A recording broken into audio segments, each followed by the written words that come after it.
Air Force workers were nervous when a Korean man wearing sunglasses came out. Negotiations for this exclusive interview had been going on for weeks and could have broken down at any moment.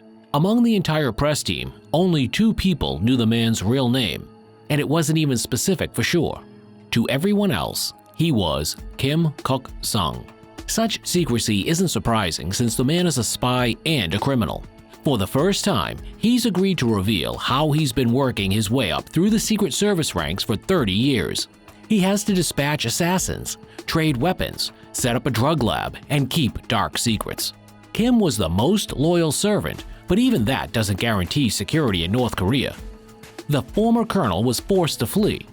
So in 2014, he found himself on the other side of reality, in South Korea. The defector joined the intelligence service of the once enemy country and revealed North Korean secrets. He revealed Kim Jong-un's long-term strategies, as well as his vast spy and cyber networks around the world. It is almost impossible to verify this data because North Korea is one of the most secretive states on the planet. How did it happen that one nation split into 2 opposing countries, living as if in different eras? Surprisingly, Japan, the USSR, and the US can be blamed. Korea was united until 1910 when Japan annexed it. The rule of the invaders was quite harsh. Mother tongue and history were forbidden to be taught in the country. Koreans were forced to speak Japanese and take Japanese names. Local Koreans attempted to preserve their culture, but it was destroyed over 35 years. During Japanese rule, many historical documents and archives were lost. All production has been rearranged to suit Japanese needs. Agriculture in particular succumbed to this change. A glimmer of hope for Korea's liberation appeared in 1945 when the Japanese were on the verge of defeat in World War II. The Soviets were expanding their troops by moving just across Korean territory, and so Japan signs an act of surrender. At this point, the main United States military forces were half a thousand miles away from the Korean peninsula. At the same time, Soviet soldiers had already occupied the northern part of the region. America was highly reluctant to give the Soviets control of all of Korea, so the Allies suggested that the peninsula be divided between the US and the Soviet Union. Young officers Charles Bonesteel and Dean Rusk had to do it. The latter would become the US Secretary of State in the future. They had less than an hour to offer the USSR a line of territorial division, and the Americans found a great option: to draw it exactly along the 38th parallel. America was happy with this, as Seoul was on its side, and surprisingly, the Soviet Union accepted. So the North was controlled by the communist USSR and the South by the capitalist states. It was supposed to be a short-term solution, 5 years at the most, but their plans did not consider the rule of life. Nothing lasts longer than the temporary. Elections under UN supervision were planned for 1947. They were to establish a unified democratic government and unify Korea. The plan was doomed to fail. The Soviets promoted Kim Il-sung in the northern part of the region, which supported communism. The Southerners, led by Syngman Rhee, were supported by the US. They wanted capitalism in the country. Neither side was interested in the elections, so they sabotaged them, and the reunification of the nation did not occur. The United Nations would not give up that easily. A year later, America and the Soviet Union signed an agreement under their auspices to withdraw from Korea. The soldiers were gone, but advisors and diplomats took their place. The feud between the North and the South escalated to a political level and became even more pronounced. The communist machine of the DPRK, fueled by the USSR, came into action in 1950. If before that the skirmishes on the dividing line had been tentative, a full-scale offensive had now begun. The Northerners decided to spread communism to the whole peninsula, and in 4 months, they almost took control of it. The response was lightning fast and devastating. In September that year, UN troops, mainly the 8th U.S. Army, marched out of Taegu in South Korea. Within a month, they had crossed the 38th parallel and a naval landing force had stepped in. The U.S. 10th Army Corps joined the UN troops landing in Wonsan, North Korea. In just 2 months, they reached the Yalu River. The victory of democracy seemed close, with the whole peninsula under the control of the United Nations forces. But a powerful new player entered this political-military conflict. China, backed the communist DPRK, given that it was an ally of the USSR. A local war threatened to turn into World War III. They established a tense truce in 1953.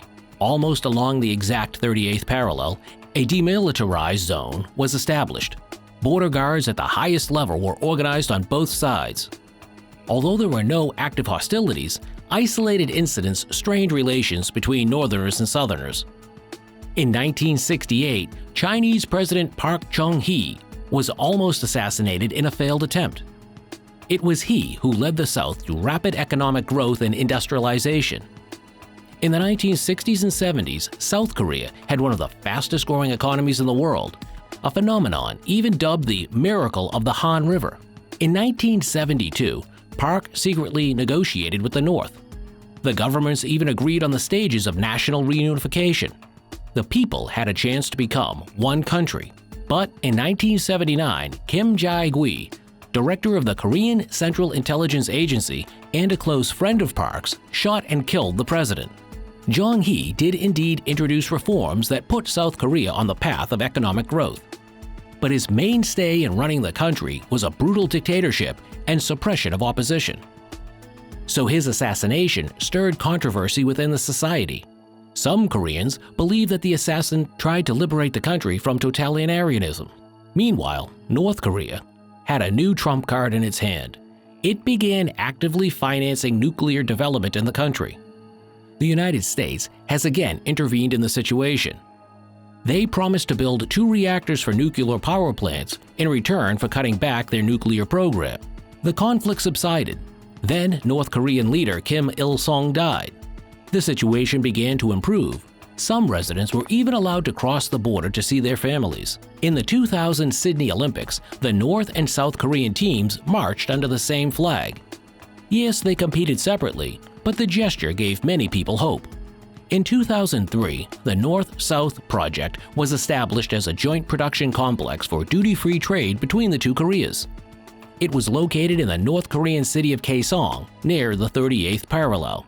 They built textile and electronics factories, chemical and machinery factories, and dozens of other companies there. Residents from both countries were hired, and tourists from the South were even allowed into the area. In 2007, for the first time since the war, rail travel between the 2 countries resumed. Trains crossed the demilitarized zone in both directions. Then the heads of state, Roh Moo-hyun and Kim Jong-il, sat down at the negotiating table. Before the talks could even begin, they were deadlocked. North Korea admitted that it had not halted work on nuclear weapons development and even conducted the first tests. A new president, Lee Myung-bak, was soon elected in the South, but he had no intention of making friends with the North. The land border is now closed. The phone connections are prohibited. All previous agreements are annulled, and the North-South industrial complex in Kaesong is shut down. A South Korean warship exploded in the Yellow Sea in March of 2010. 58 of 104 sailors were rescued. An international commission established that the ship had been attacked by a North Korean submarine.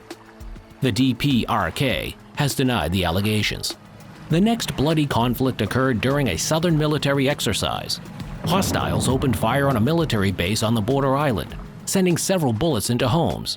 The Southerners returned fire. In 2011, a new figure emerged on the political scene, Kim Jong-un. He became even more aggressive in developing the country's nuclear program. 2 years later, North Korea conducted a third test. And in 2016, it allegedly tested its first hydrogen bomb. A year later, North Korea could already boast an intercontinental ballistic missile. South Korea, backed by the US, has begun to develop a missile defense system, fearing aggression from its neighbor. Although the North and the South once again marched under the same flag at the 2018 Winter Olympics, political relations were unaffected. The Panmunjom Declaration. The Panmunjom Declaration on a nuclear weapons-free Korea Peninsula, signed by the leaders of both countries, had the same zero effect. The politicians then discussed the resumption of rail links, but North Korea has continued to launch nuclear warheads, and crossing the border by train remains impossible. There are now several tens of thousands of illegal immigrants from the North living in the South. There were especially many in the 1990s when there was a terrible famine in the DPRK. Poverty and terror reigns there, they say, but most of the immigrants miss the North because it is their home. The immigrants also complain that they often face discrimination in the South. Despite their qualifications and knowledge, it is difficult for them to find work. Businesses are reluctant to hire immigrants just because they are from North Korea. Few Koreans identify themselves as members of the same nation anymore. South and North have been divided for almost 70 years. The countries have chosen opposite paths of development. 2 generations were born and raised in different countries, North and South Korea. Most of them can easily understand the language of the other country, but there are already those who can only distinguish individual words. They are 2 completely different worlds. South Korea is one of the most economically developed countries, while in North Korea, people suffer from hunger. Although so little is known about the closed country, it is impossible even to draw any conclusions. Do you think these states could unite as one again? And do they really need to? Share your opinion in the comments. Don't forget to like, share the video with your friends, and subscribe.